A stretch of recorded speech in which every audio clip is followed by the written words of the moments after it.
Bandeko, en tout cas, tout comme dans le niveau moko Yamawa. Bandeko, tout ça vraiment dans le niveau Yamawa. Au moni conséquence ya koyiba pouvoir. Pouvoir ce que ça yote. Au mérita qui yangote. Voici les conséquences. Namboka Oyo, gouverneur de la ville Azali. Oyo azo contrôler ba bourgmestre, ba commissaire des zones. Donc, Ebebe Koufi na kati Kinshasa, capitale ya Kinshasa. Bato bazo leka na ba voiture. Ba autorité bazo leka na ba voiture. Le Congolais est mort chez lui. Pas à l'étranger, mais chez lui. Awanga sona bimini banda sona kwei kaka. Na sa 3 minutes te. Sona kwei kaka ko na kufite na kwei na sa 3 minutes te. 3 jours. Bande kolanga 3 jours. Congolais a kufi na kati ya Kinshasa. Congolais azo pola na mboka na ye. Mutu akokipe ya zate. Bato baza en vie. Bozo kipe bangote. Bato pe bazo kufa. Bozo kipe bangote. Mais finalement, bandeko, finalement. Au moins qui tribalisme, hein. Ozu bandeko no tie. Bazo banga na bango yote. Bazo banga pe musala te. Mais ndeko c'est grave. Na boulevard triomphal, bazo la palais du peuple angoyo. Cela veut dire que pays balekaka 24 heures sur 24 heures. Sauf que 2 heures du matin, au moins bazo leka. Ok, les 4 heures au coup d'abord bazo leka. Mais ebembe na kati ya Kinshasa, 3 jours, rien. Donc, tout le monde est incompétent. Ok, n'a pas commissaire des zones. Ok, n'a pas gouverneur. Ok, n'a pas président de la République. Ok, n'a pas assemblée. Ah, mais finalement, ils ont mis Miguel. Donc, bazoka solo, mais bazoleka. Bazoka solo ko, mais bazoko leka. Ah, bande ko ngeza mawe za pe passer hein. Ils mawe za pe passer hein. Quelle compétence? Tina niveau de pas seulement incompétence, mais de mauvais cœur. Tamu pana bino na mbujima inaka na bazoko bongusate. Po vous amite ma B. Ça fait normal, boye na Kinshasa. Bon, la kisimi qui me tema ma bena bino. Bon, ouais, là, ko bouka banda kwa batu sans solution de réchange. Tosuki wapi. Tosuki wapi bandeko. Donc, ba Croix-Rouge bazate. Ba conseiller, il y a commissaire des zones. Bazate. Tango qu'on landa commissaire des zones, kuna Muluba. Tango kino kulanda burgomestre ko kuta kuna muluba za kuna. Mais bandi ko zamba wa mingi. Comment battre cause un amour du prochain te donc mutakufi bozo le kanabino. Mais awa na France mutakufi te mutakweyi. Au moins battre wa yala babo pa on appelle les pompiers, on appelle la police, on appelle... Mais c'est le maire ya commune on a foyer baké mutuboka kweya ikuna eke bebila kiye.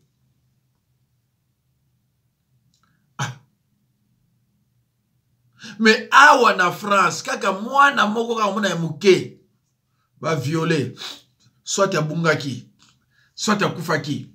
France, République française mobimba. Ils sont concernés. Peu parce que informé. Mais oyo ya kufi na mboka ya Kinshasa.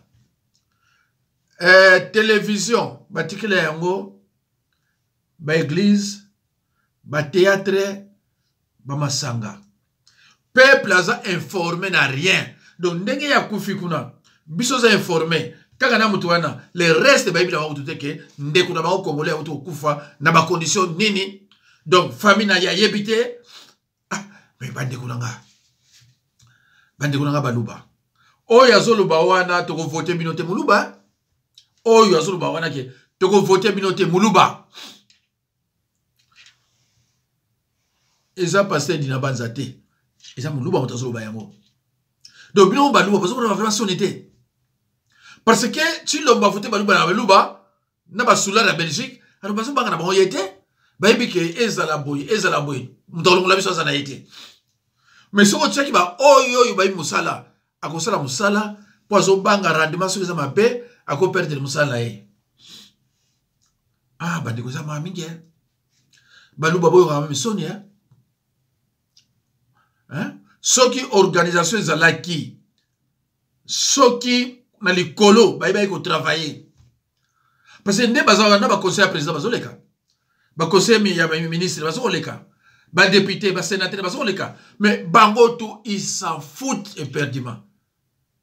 Ah mais o batone ni bande kunanga batu ya ndenge nini oyo bazo na mboka oyo tango yo zuité o gagner notre élection que makambe belo ko kanongo pété et c'est normal parce ko kate ya bozo mona soki presse basali kuna président tiki bureau na ye ake ko inaugurer presse. Est-ce que presse est ça là? Est-ce que presse est ça là? Oh kuna so kura est le ke kuna président de la république mta okende pona akende ko talango asala soki nini. Ah, est-ce que ça là? Ah ça m'a mingi. Donc ayebine musala été. C'est tout comme ba passer to zo mona bazo bina passer azo bina bina parce que ayebine mission na été. So landi okuta muluba na kuchila mlango so landi ye ba passer bazo bina bina na kini okuta mamba luba na kuchila mlango biso biloko to yebaki honte. Oh bazo critiquer mais ko lingate ba critiquer yo donc ko sanda ba faillite ba so sanda ba faillite ba critiquer yo de so lingate ba critiquer yo ko zapena ba faillite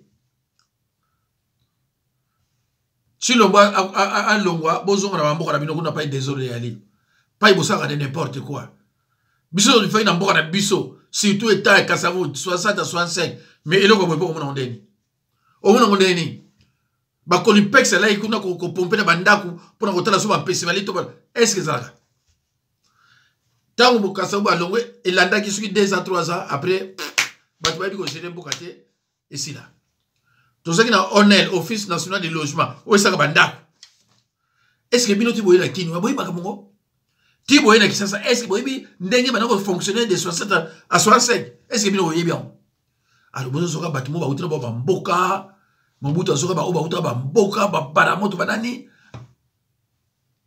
Oso ya qu'on a pareil Joseph soyez pareil pose la fois la katange oyo susu pareil mais finalement mboka on a deni do ba incompé tala oyo ope mbokatia soka yiko sana kini o azoluba Yebe Mbokatier, on l'a fait dans yé. Mais malgré ça, Mbokatier m'a remarqué que non, ça ne va pas. Abi qui va voter minoté.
Bandeko na yebite so tokolo baso nini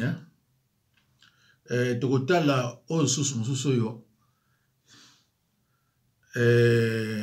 chef coutumier soki chef coutumier na ba Congo onsane kotekelaka barwande ndako bandako ye mtaka tekaka yango alors tant bakangaki ye il fallait azwa vraiment discipline totala ye akupota lisho mabina papa simo kimangu te pe na koteka abina papa simo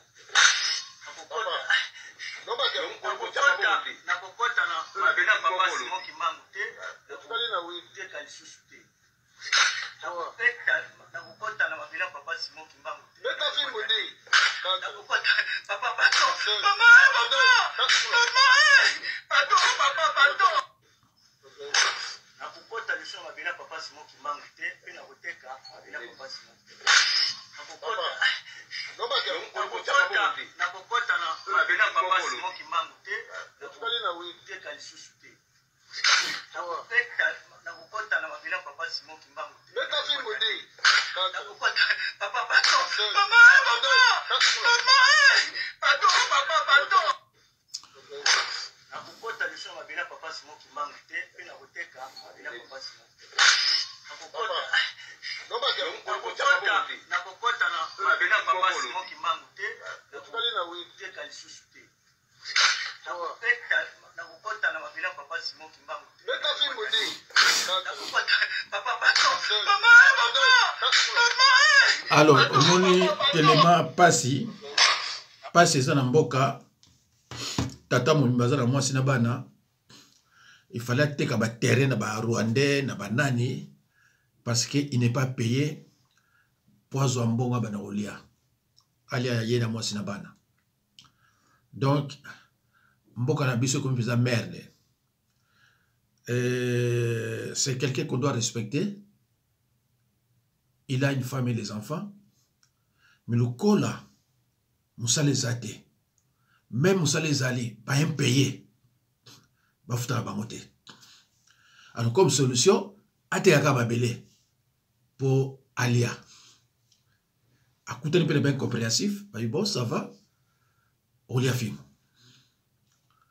mawa bandeko mawa et puis mawa surtout biso ba Congo to sangai na banani biso ba Congo to sangai na banani depuis 66 mon Congo azalaka président te azalaka premier ministre te azalaka président ya sénat te azalaka président ya assemblée te azalaka général de corps d'armée te azalaka procureur général de la république te mboke ke ape parce que bolongoli ba gestionnaire pona ki moyibi na bino parce que na RDC gestionnaire azaka mu Congo okopesa mu Congo 500,000 mususu opesa 1 million le côté muta 1 million ate caméra zui 58 millions ngana kozwa 1 million ngam to sala faire malamu caméra osala le côté Mobutu alobango Kokabela Mukongo 10 militaires. A koleko na bon. Ça c'est Mobutu, hein. Kokabela Mukongo 10 militaires. A koleko na bon.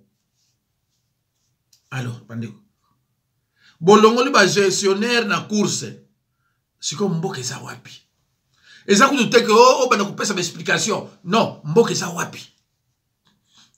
De 60 à 65, tangilanga Mukongo moko ali muyibi. Ke bakanga ye po ayiba mbongo l'État. Tangilanga ga moko. Ngala ko tangila 20 hein. 32 ans ya pouvoir ya Mobutu. Botangila kaka Mukongo moko. Oyo azaki moyibi na RDC ayebani mingi. Moko kaka. Na bimi balete moko. Zéro. Na pouvoir ya Kabila le père na ya Joseph. Na ya Chilombo. Botangila nga Mukongo moko ya moyibi. Asate. Asate. C'est pour cela bolingi ko tia Mukongo na kursité parce que tamu yoko yiba yako yiba te yoko yoka soni. Soki biso ba Congo to soka indépendance ya mboka na biso ya Congo central. Ne toza développer ne bino ba musuba yoko osenga asile na Congo central. Mais likola to sangana mundela monta biso ku to sangana bato ba sangana kate. Pona biso ba Congo bato mususu bino mona ka bato. Biso mona ka ba onde bino mona kate.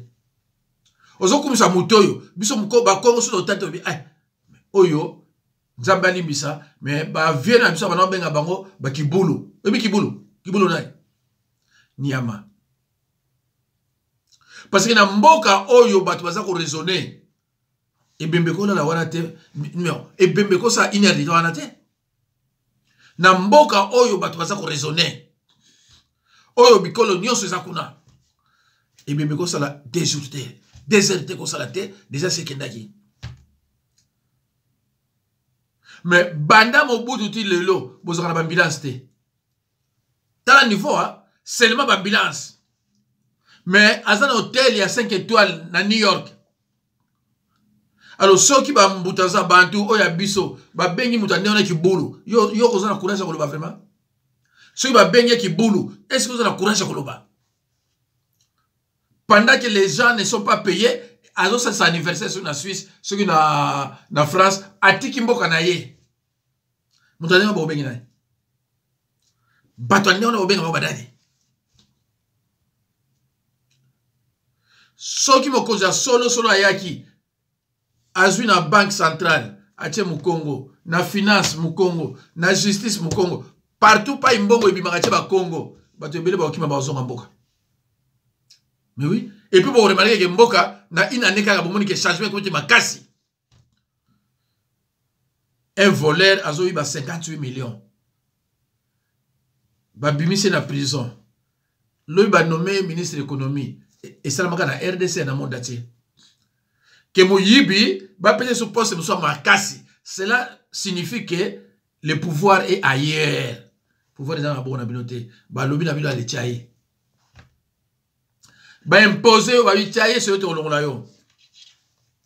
E mawa. Eza mawa na soni.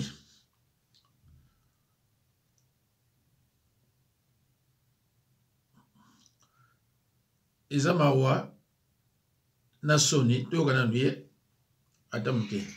Bonjour très chers compatriotes congolais, bonjour mes chers amis. Un petit message à notre ami Corneille Nangaa. Corneille Nangaa, le peuple congolais, nous n'avons pas oublié que vous êtes l'artisan du chaos dans notre pays, la République démocratique du Congo. Vous êtes parmi ceux-là qui ont permis que le tricheur, au nom de M. Chilombo, puisse devenir président d'un grand pays comme la République démocratique du Congo. Vous êtes celui qui a permis qu'un monsieur qui n'a jamais travaillé de sa vie, un monsieur qui a été même irresponsable de prendre en charge sa propre famille, parce que lui-même nous a dit que je n'ai jamais travaillé, je dépendais de ma femme. Donc, vous avez permis que ces messieurs, un Mario, un gigolo, puissent devenir président d'un grand pays comme le nôtre. Et nous disons, vous avez très bien fait, tu as très bien fait d'aller en exil, afin de protéger ta vie, parce que nous savons que ceux-là qui ne veulent plus d'attendre la vérité, peut-être vous alliez subir le même cas que Chéribin Okende. C'est pour ça que nous vous disons, là où vous êtes, votre âme, votre esprit ne se reposera jamais en paix. Pourquoi? Parce que nous allons nous battre. Le jour que nous allons récupérer ce pouvoir, vous allez passer devant les tribunaux, de cours et tribunaux de la République démocratique du Congo. Vous serez jugé pour haute trahison, intelligence avec nos ennemis et enrichissement illicite, et vous serez sanctionné par la justice congolaise. C'est pour ça que nous disons à tous les Congolais, partout où vous êtes, M. Nanga a très bien fait de protéger sa vie, parce que l'État congolais, le peuple congolais, nous avons besoin de savoir la vérité sur ce qui s'est passé, sur le hold-up électoral, sur le braquage électoral qu'il a organisé, lui et les criminels Hippolyte Kanambe alias Kabila, en complicité avec la France. Parce que M. Emmanuel Macron a fait des aveux à Kinshasa disant que il y a eu de compromis à l'africaine. Donc ça veut dire que la volonté du peuple n'a pas été respectée. Et comme la volonté du peuple n'a pas été respectée, ça veut dire qu'ils ont triché, ils ont roulé le peuple congolais. Et nous devons savoir quel est le degré d'implication de M. Nanga, d'abord, de l'UDPS, la secte ethno-tribale et linguistique, et aussi de M. Hippolyte Kanambe alias Kabila sur ce hold-up électoral ou encore sur ce braquage électoral. Parce que nous ne pouvons pas laisser que chaque année puisse persister cet esprit d'impunité.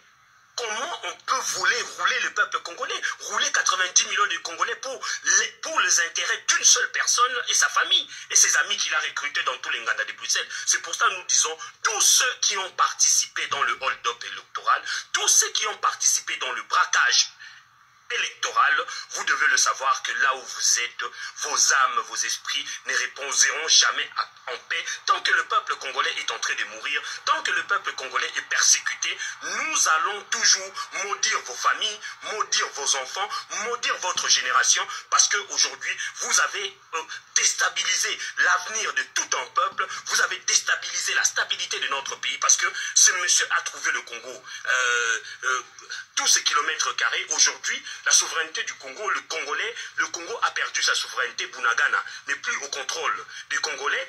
Minembwe n'est plus au contrôle des Congolais. Pourquoi? Parce que nous avons eu un incompétent, un irresponsable au sommet de l'État par des accords signés nuitamment dans l'obscurité la plus totale à Kingakati avec les ennemis de la nation. Parce que ce monsieur a été accusé par M. Mbosso, nous disant que le fils nous a trahis. Il est allé signer des accords avec nos ennemis. Et par conséquent, nous devons tous savoir quels sont ces accords qu'il a signés avec nos ennemis. C'est pour ça que nous disons au peuple congolais, oui, M. Corneille Nanga a très bien fait de protéger sa vie, afin que demain, le jour que le peuple congolais va retrouver sa souveraineté, le jour que le Congolais va récupérer le pouvoir, pour que M. Nanga et sa bande puissent être jugés, condamnés pour haute trahison. Merci beaucoup. Ok, merci. Il est vrai que bonjour, M. Tshilombo n'a jamais travaillé en RDC. Tshilombo est arrivé à Bruxelles, disons en Belgique, étant mineur. Tshilombo est arrivé en Belgique à l'âge de 17 ans et sans diplôme, et il ne pouvait pas poursuivre ses études universitaires. Bandekonanga. Premier travail à Tshilombo, président de la République.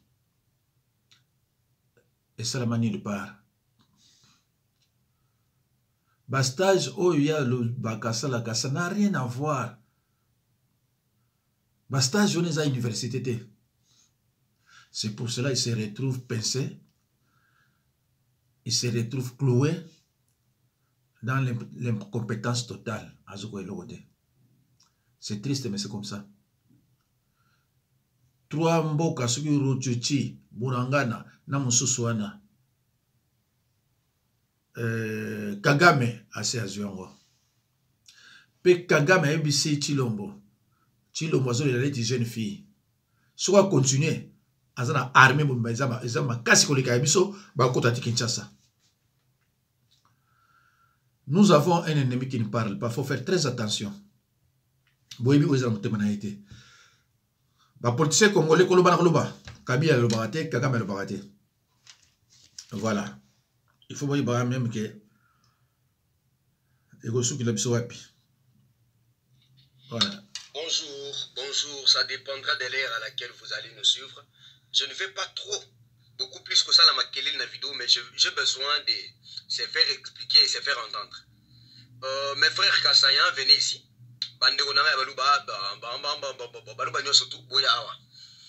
Combattants, militants, sont des presse boya ao. Mes frères, boya baka mandé ici là. Boya baka manda ici là. Qui pensait dans cette république qui Tshisekedi a comme président? Est-ce que Bobosa ni slogan mandat qu'on obama awa que Moulouba Mokota Koukikoza pouvoir? Vous oubliez ça? Ok. Et si vous allez vous souvenir de ça, vous savez, la cause était quoi? Pourquoi les gens disaient ça? Ils ont suite, il y a un comportement bizarre. Ils ont suite, il y a un sale comportement où nous devons être conscients. Et je l'ai dit, je l'avoue ici. Personne ne m'a envoyé. Le roi Bino, mais ça n'a pas été le biboye. Ma pêche-moi, pêche-moi. Ngaï, moi, Namboka. Nabanga kananga mutute na yaka na lobaka nanga vérité. Et je l'ai dit, je passe. Au moins, on m'a bé midjembika. Au moins, on m'a bé mela poison koufa. La biso te rotikana. Moi, il va que pouvoir ici là. Moutou Akanisa te Tshisekedi comme président un jour. Personne. Parce que si on peut citer les véritables opposants dans ces pays, hein, même le président Félix n'était pas sous les chevilles. Il y a Franck Djongo. Vous allez comprendre? N'était pas même sous les chevilles. Il y a Djom Ndongal. Parce que s'il y a les gens qui ont souffert, Namoko est opposant, Bazali. Vous comprenez? Mais évitez tribalisme, évitez ce genre de choses. Nous devons éviter. Boubambi Fayou Mabanga, et vous oubliez, vous êtes les premiers. Les peuples nomades, c'est nous les Kassaïens. Les peuples nomades, au Bavanda qui s'est comme côté Zabiso. Au Katanga, on va vous retrouver là-bas. Dans le Bandundu, vous êtes là-bas. À l'Équateur, vous êtes là-bas.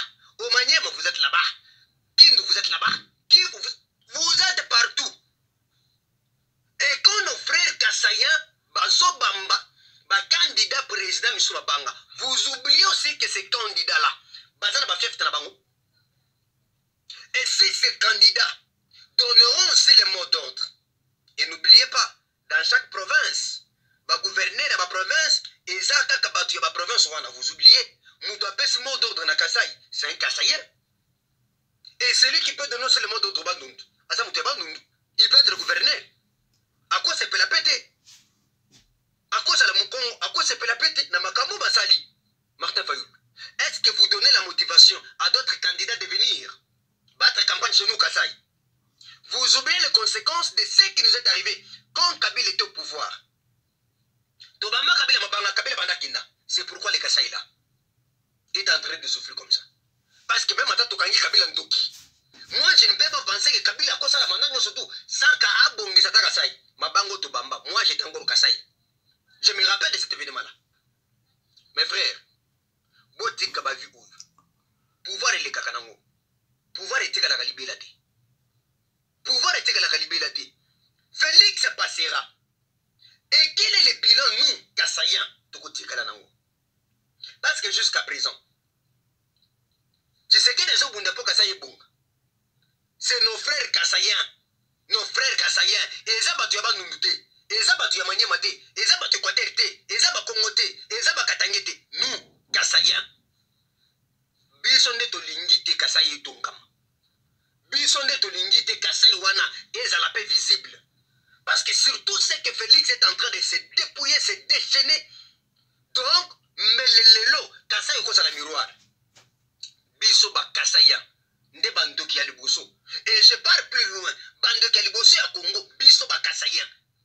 Nous, on pensait que quand l'IDPS sera au pouvoir, il y aura beaucoup de choses qui vont changer.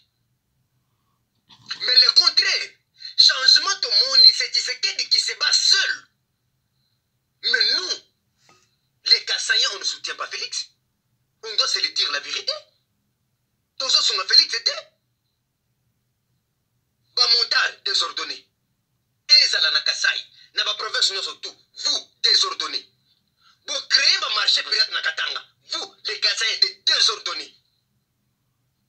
Moi je n'arrive pas à comprendre. Je ne sais pas comment je peux vous définir. Mes frères et mes soeurs, j'ai du mal. Je n'arrive pas à comprendre et ça fait de la honte.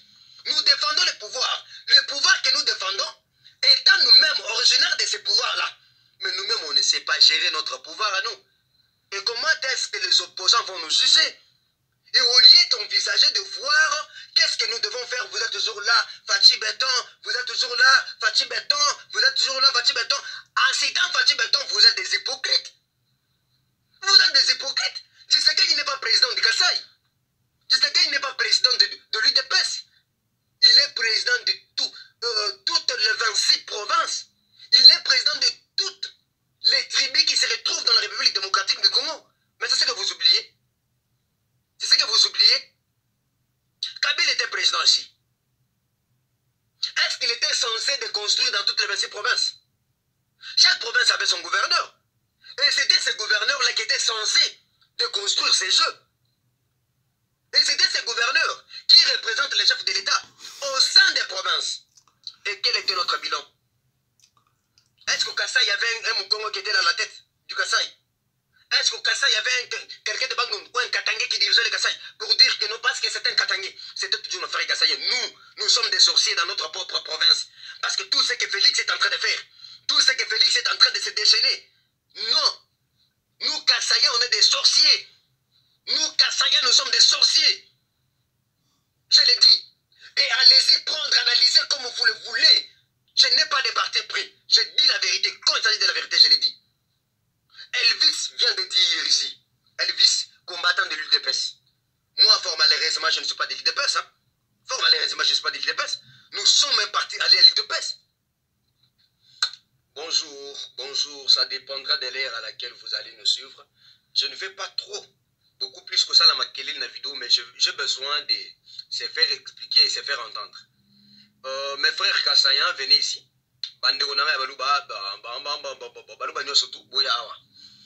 Combattants, militants, mes frères, boye bakakemanda ici laka. Boye bakakemanda ici laka. Qui pensait dans cette république qui Tshisekedi a comme président? Est-ce que Bobosa ni slogan manda konubama awa que Moulouba Mokota au pouvoir? Vous oubliez ça? Ok. Et si vous allez vous souvenir de ça, vous savez, la cause était quoi? Pourquoi les gens disaient ça? Ils ont suite, il y a un comportement bizarre. Ils ont suite, il y a un sale comportement où nous devons